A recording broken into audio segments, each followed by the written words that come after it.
परम पूज्य श्री राम सुखदास जी महाराज की वाणी का हम आस्वादन कर रहे हैं। कीर्तन की जय, बोलो जनक दुलारी की जय जय जय। सिया प्यारी की जय, सुकुमारी की जय, बोलो जनक दुलारी की जय जय जय। सिया प्यारी की जय, सुकुमारी की जय, बोलो जनक दुलारी की जय जय जय। राघव प्यारे की जय, सुकुमारे की जय, बोलो अवध बिहारी की जय जय जय। राघव प्यारे की जय, सुकुमारे की जय, बोलो अवध बिहारी की जय जय जय।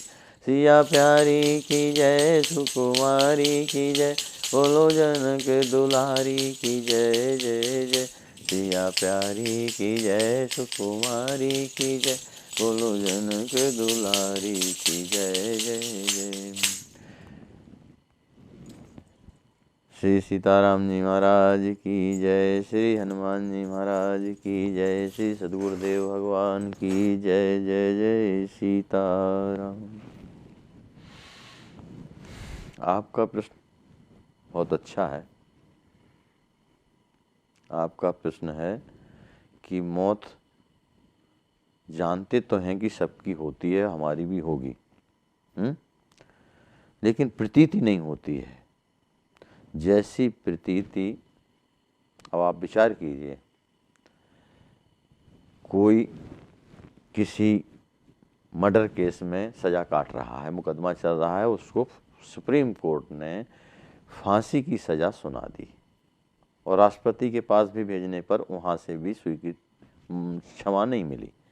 अब तारीख निश्चित है कि चौथे दिन फांसी निश्चित है, अब कोई बचाने वाला नहीं है। अब उसके हृदय में कैसा लग रहा होगा, विचार कीजिए। उसको तो 4 दिन का समय पक्का है, 4 दिन के पहले उसको कोई फांसी नहीं दे सकता है। जैसे परीक्षित जी का निश्चित था कि 7 दिन के बाद मृत्यु होगी, तो 7 दिन तक वो मृत्यु उनकी नहीं हो सकती है। पर क्या विचार करिए गंभीरता से कि हमारे 7 दिन सुरक्षित हैं क्या? आज हम कहीं जा रहे हैं, एक्सीडेंट हुआ और खत्म, खेल खत्म। रास्ते में जा रहे, सांप ने काट लिया, मर गए। कुछ भी एक्सीडेंट हो सकता है। हवाई जहाज में जा रहे हैं, क्रैश हो गया, सारे हवाई जहाज के लोग मर गए 1 सेकंड में। कुछ भी घटना हमारे साथ हो सकती है। अभी देख रहे थे, कल दुकान पे सामान खरीदने गया बेचारा, वहीं खड़े खड़े हार्ट अटैक आया, वहीं लुढ़क गया, हार्ट अटैक हो गया, जैसे ही आराम हो गया, 1 सेकंड लगा। हम देखते हैं, सुनते हैं, पर आपका प्रश्न बहुत अच्छा है कि प्रतीति नहीं होती कि हमारी मौत होना है। हमें लगता है अंदर से प्रतीति रहती है, हम तो हमेशा रहने वाले हैं, ऐसा करेंगे, ऐसा करेंगे, ऐसा करेंगे।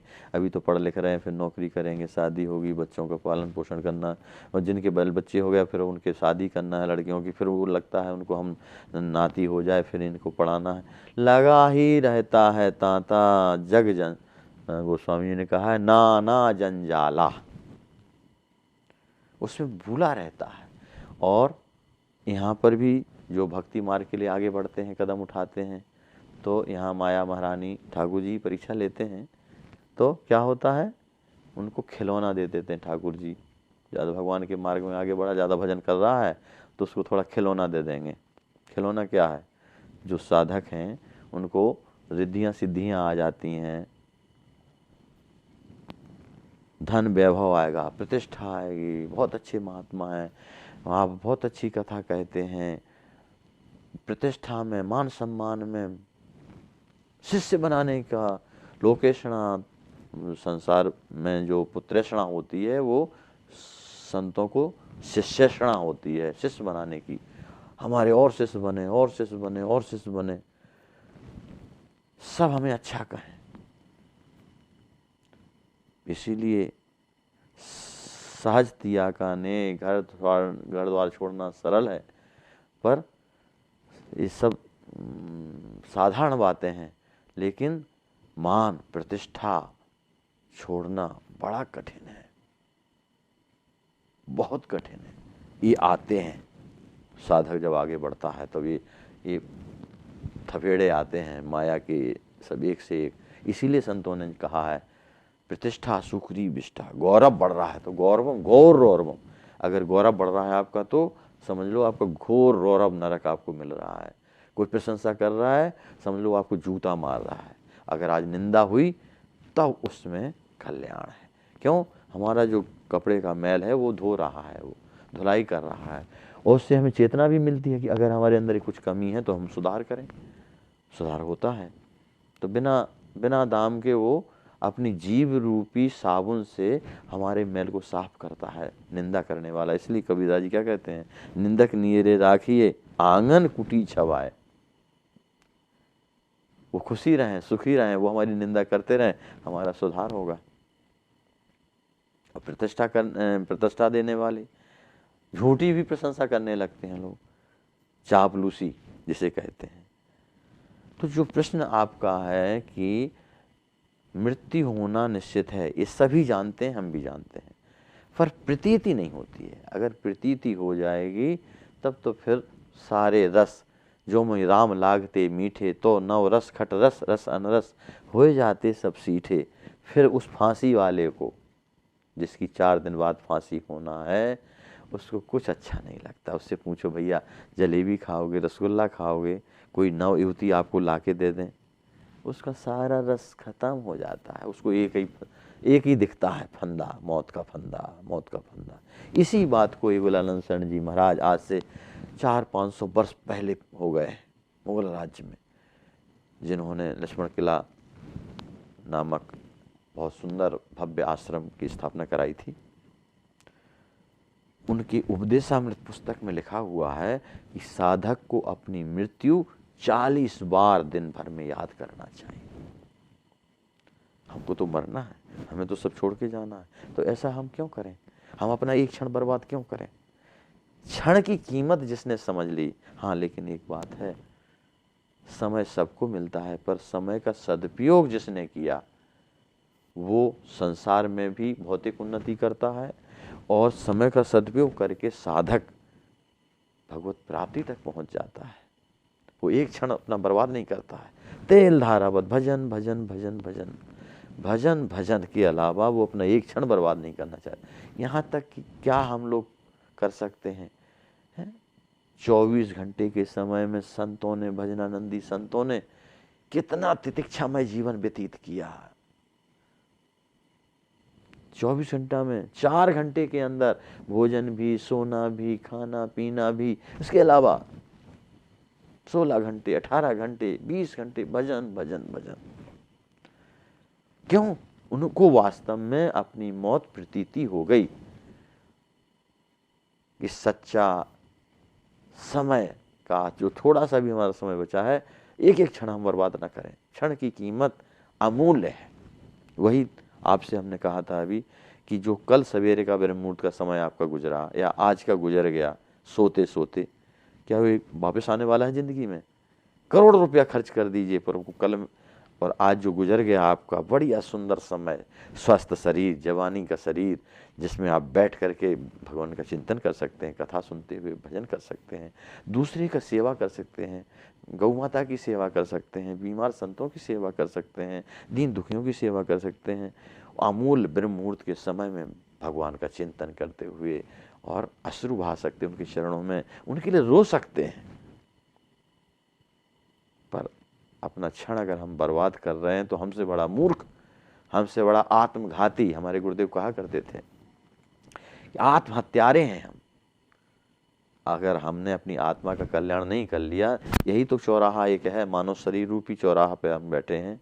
मानव तो नर्तन क्यों दुर्लभ कहा गया है? अन्यथा पशु पक्षी में और मनुष्य में क्या अंतर है? वही गोस्वामी जी कहते हैं, काम क्रोध भय भूख प्यास सभी के, मनुज देह सुर साधु सराहत, सो स्नेह सी पी के। अगर सीपीए में, सीताराम जी में, राधा कृष्ण में, शंकर जी में, हनुमान जी में अगर प्रेम हो गया आपका, तो ये मानव शरीर सार्थक है। अन्यथा पशु बैल घोड़ा गाय गधा सब खाते हैं पीते हैं, भूख प्यास, बच्चे भी पैदा करते हैं, सब कुछ करते हैं वो, और वही मनुष्य कर रहा है। तो मनुष्य में पशु में क्या अंतर है? अंतर यही है कि सींग नहीं है, पूंछ नहीं है। और लेकिन हम दंड के भागी हैं, वो दंड के भागी नहीं, क्योंकि उनको तो प्रारब्ध काटना है, उनको पशु योनि मिली है।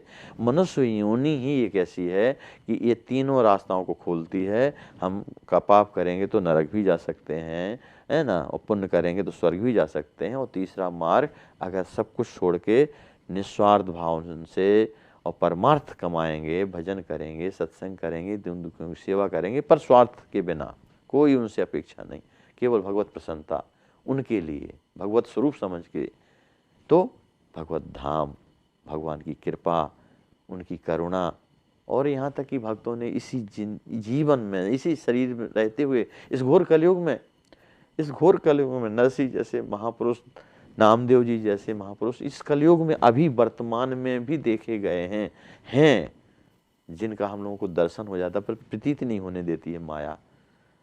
प्रतीति उन्हीं को होती है जिनको कृपा होती है, जिनके ऊपर कृपा होती है। बुद्धि योगम ददाम्य, हम कृष्ण भगवान गीता में कहते हैं ना। तो जिसको भगवान अपनी तरफ खींचना चाहते हैं, ऐसी बुद्धि दे देते हैं उसको ही इन चीज़ों में प्रतीति होती है, विश्वास होता है कि आज उसको भगवान ने ऐसी कृपा की, उसके ऊपर ऐसी कृपा की, भगवान साक्षात लीला कर रहे हैं उसके साथ में। प्रत्यक्ष हम देखने के बाद भी अविश्वास कर लेंगे, कब? जब बुद्धि योग भगवान ने दिया हुआ होगा हमको। अगर बुद्धि योग दिया हुआ है, वो अपनी तरफ हमें खींचना चाहते हैं, बुलाना चाहते हैं, तो उनकी भक्तों में भाव आएगा, निष्ठा आएगी, श्रद्धा जगेगी, उनकी बातों पे विश्वास होगा। उनके साथ अगर ठाकुर जी ने कुछ लीला कर रहे हैं की है, तो उस पर विश्वास होगा। तो पर भगवान नहीं अपनाना चाहते हैं तो बिल्कुल अविश्वास हो जाएगा, अरे ये तो झूठ बात बोल रहा है, ये तो बना के बोल रहा है, ऐसी भावना आ जाएगी तुरंत सच्चे संत के ऊपर, सच्चे भक्त के ऊपर, सच्चे महात्मा के ऊपर। और हमारी श्रद्धा ही नहीं होने देगी माया महारानी, क्योंकि भगवान हमको नहीं अपनाना चाहते हैं। और जिसको अपनाना चाहते हैं उसको तो कण कण में ठाकुर जी दिखते हैं। इसलिए भैया, ये जीवन की कलिका कल प्रात खिली न खिली, इसलिए भजले भजले भजले। बस भजन के लिए सबसे मूल बात है सत्संग। और सत्संग मनोरंजन नहीं है। एक आज अधिकांश लोग मनोरंजन के रूप में प्रस्तुत करते हैं, वो मनोरंजन वाले सत्संग से हम साधना में आगे नहीं बढ़ पाएंगे उतनी प्रबलता से, उतने तीव्रता से। जो सत्संग हमें भजनानंदी साधु का, जो जीवन में भजन कर रहे हैं, हमारे गुरुदेव ने 13 करोड़ मंत्र जपा था। हम मंत्र देने चले हैं, पता चला उस मंत्र का हमने जाप ही नहीं किया है, गुरुदेव से मिला हुआ मंत्र को हमने जपा ही नहीं, तो आगे हमको कैसे वो फसल अच्छी होगी जब बीज ही अच्छा नहीं है। इसलिए गुरु कीजे जान के पानी पीजे छान की जो कहावत है, उसको अच्छी तरह से गंभीरता के साथ और समझना चाहिए।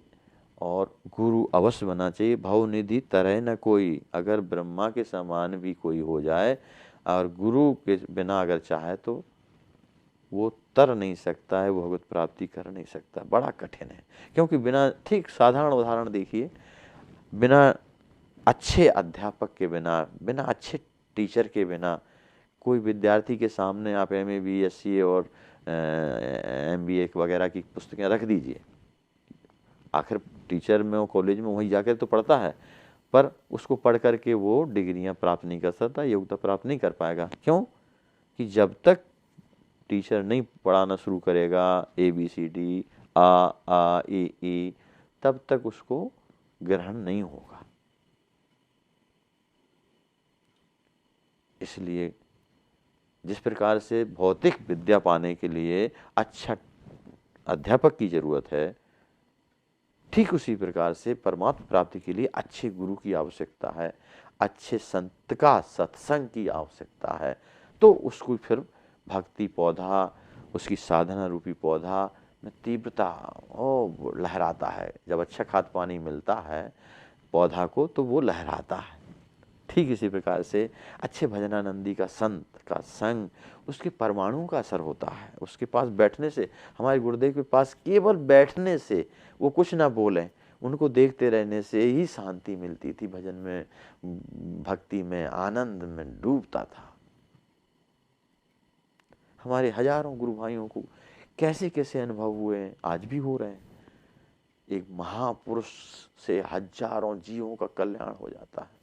चैतन्य महाप्रभु का जब सर्वप्रथम बचपन में जब चरित्र पढ़े तो यही भावना आती थी, हे प्रभु उस समय हमको पैदा किए होते तो चैतन्य महाप्रभु का संग मिलता, उनके प्रभाव से हमारा भी कल्याण हो जाता।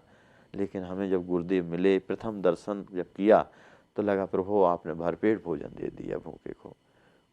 खूब वही अश्रुधारा, वही प्रेम में डूब करके डूबे रहते थे। वो किशोरी जी से लाड़ लड़ाते रहते थे। तो भैया हमको अपनी मौत कब प्रतीति होगी? जब जान रहे हैं, समझ रहे हैं कि ये जहर है, फिर भी खा रहे हैं।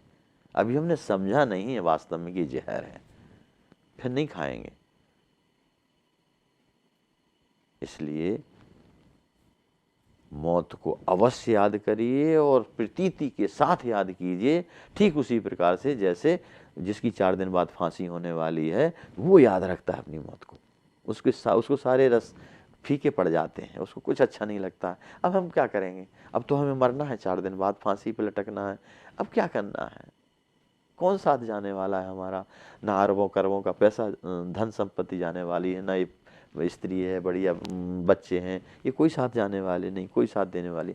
हमको फांसी से अब कोई नहीं बचाने वाला है। तो क्या करना चाहिए? उसको तो ज्ञान नहीं है, वो तो शरीरासक्त है, वो शरीर ही मैं हूँ ये समझता है। पर साधक ये समझता है शरीर मैं नहीं हूँ, शरीर मेरा घर है, मैं इसमें आया हूँ, जाऊँगा। तो भगवान का भजन करता है कि मौत याद करके कि हम भगवान को कैसे प्राप्त करें। जीव जब ते हरिते बिलगाने हो, गोस्वामी जी कहते हैं, तब ते देह गेह जाना। जब से भगवान से बिछुड़े हैं हम, तभी से हम माया के चक्कर में पड़े हैं। हर जन्म में माता पिता होते हैं, घर द्वार होते हैं, बाल बच्चे होते हैं, धन संपत्ति हम कमाते हैं, फिर मर जाते हैं। फिर अगर पाप किए हैं, कम पाप किए हैं तो पशु योनियों में इधर कीड़ा मकोड़ा बन जाएंगे, अन्यथा ज़्यादा पाप कर लिए तो फिर जो है नरक जाएंगे, नरक भोगेंगे। अगर हम पिछले जन्मों में भजन किए होते, भगवान को पा गए होते, तो ये दुर्दशा नहीं हुई होती। 84 लाख से हम निकल गए होते। तो वास्तव में बुद्धिमान कौन है? आप स्वयं विचार कर लीजिए। बुद्धिमान तभी कहलाएंगे जब हम असली पढ़ाई पढ़ेंगे, असली जो मरने के बाद जाना है, जिसको आज का विज्ञान मानता ही नहीं है कि परमात्मा कोई है, आत्मा कोई है, इसको पकड़ ही नहीं पाए। ये ऋषि मुनियों ने इसको देखा है, साक्षात भगवान के दर्शन किए भक्तों ने। जो भक्तमाल भरी पड़ी है, नामा स्वामी जी की भक्तमाल भरी पड़ी है। जो कितनी घटनाएं, कैसे कैसे ठाकुर जी जो है कृपा किए हैं रैदास जी के ऊपर, तुकाराम जी के ऊपर, नरसिंह धन्नाज भगत की गाय चराते थे ठाकुर जी, कुम्मन दास जी की गोदी में बैठ के उनके खेत में बीज बोआते थे ठाकुर जी। कैसी कैसी कृपा करते हैं ठाकुर जी, आज भी कर रहे हैं ठाकुर जी कृपा भक्तों पर। ऐसा नहीं है कि भगवान पहले थे अब नहीं है, हर समय है, हर क्षण में है, हर जगह है। विश्व के ब्रह्मांड के सभी कण कण में है। चाहे आप अमेरिका में रहते हैं, चाहे कहीं रहते हैं, भारत में हैं, चाहे दुनिया में कहीं हैं, वो सब जगह है। वो ऐसी शक्ति है, वो सब जगह व्याप्त है। जब उसको याद करेंगे वहीं प्रकट हो जाएगा। अति संघर्षण कर जो कोई, अनल प्रकट चंदनते होई। जब अति ब्रह होता है, अति ब्रह जागता है, तो ठाकुर जी से रहा नहीं जाता। वो तो चाहते हैं कि मैं इसको अपनाऊं, मेरा है ईश्वर अंश जीव अविनाशी। पर क्या करें, वो खिलौना में खेल रहा है, उसको लड़के बच्चे अच्छे लग रहे हैं, उसको स्त्री अच्छी लग रही है, उसको धन अच्छा लग रहा है। इसीलिए गोस्वामी जी कहते हैं कि कामे नारी प्यारी जिमी, लोभी के प्रिदाम, तिम रघुनाथ निरंतर, प्रिय लागो मोहि राम। आप विचार कीजिए, कामी को कामनी कितनी प्यारी लगती है। कामी व्यक्ति को वही स्वप्न में आती है, वही हर क्षण दिखाई पड़ती है। इसी तरह से लोभी को हर समय दाम दाम दाम, हर क्षण वो बाप से बात नहीं करना चाहता। क्यों? ओ अभी समय नहीं है, फुर्सत नहीं है। क्यों? पैसा कमाना है, पैसे का व्यापार हमारा चल रहा है। ठीक इसी प्रकार से तुलसीदास जी मांग रहे हैं, प्रभु कामी नारी प्यारी जी लोभी के प्रिदाम तिम रघुनाथ निरंतर प्रिय लागा मोहि राम। हाँ, निरंतर शब्द जोड़ दिया है उन्होंने, क्योंकि कामी का कामापन जो है, कामीपन हमेशा नहीं रहता है, खत्म भी हो जाता है। लोभी का हमेशा नहीं रहता है, ज्ञान हो जाएगा उसको तो लोभीपन छूट जाएगा, तो निरंतर नहीं रह गया।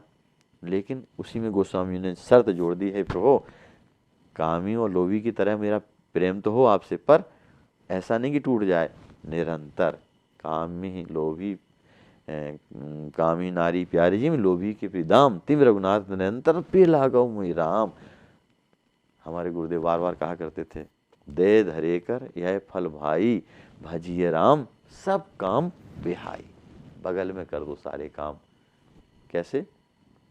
समझ में आई बात? आम के पेड़ में कौन सा फल लगता है? आम का। जामुन के पेड़ में कौन सा फल लगता है? जामुन का। और सेव के पेड़ में सेव का। तो अगर उपमा हम इस मनुष्य शरीर को एक पेड़ के रूप में दें तो दे धरे कर यह फल भाई भजिए राम सब काम बिहाई। ये मानव शरीर रूपी पौधे का यही फल है कि हम भजन कर लें सारे कामों को किनारे करके, तो फल मिल गया, अन्यथा हमारा निष्फल जीवन चला गया। आज की वाणी को विश्राम, कल सवेरा ठाकुर जी दिखाएंगे तो फिर बोलेंगे, आपसे मिलेंगे। जय सिया राम, जय सिया राम, जय जय सिया राम, जय सिया राम, जय जय सिया राम, जय। ये हैं लाल जी जो साक्षात तोतली भाषा में लिख कर देते हैं और लीला करते हैं। परम पूज्य माता जी जिनकी साथ लाल जी की लीला है। मनुष्य को अपने लक्ष्य में कामयाब होने के लिए खुद पर विश्वास होना बहुत जरूरी है। वैष्णव जन तो आप यह जो दृश्य देख रहे हैं, ऐसे आज भी हजारों तड़पते ईश्वर अल्लाह से मना रहे हैं कि अब मैं जीना नहीं चाहता, सहा नहीं जाता, मुझे ले चलो। आइए, अगर आपके दिल में ऐसों के प्रति दर्द है तो ट्रस्ट के साथ मिलकर अपने अवकाश प्राप्त समय का दान देकर अपनी बौद्धिक योग्यता का, अपने धन का सच्चा सदुपयोग करके इनका दर्द मिटाएं और उस परम पिता परमेश्वर अल्लाह गॉड का प्यार प्राप्त करें। जिंदगी व संपत्ति तो एक दिन हमें छोड़ना ही है, तो क्यों ना हम अपने हाथ से ही उसका इन दुखियों की सेवा में सदुपयोग कर महान पुण्य के भागीदार। पराई जाने रे वैष्णव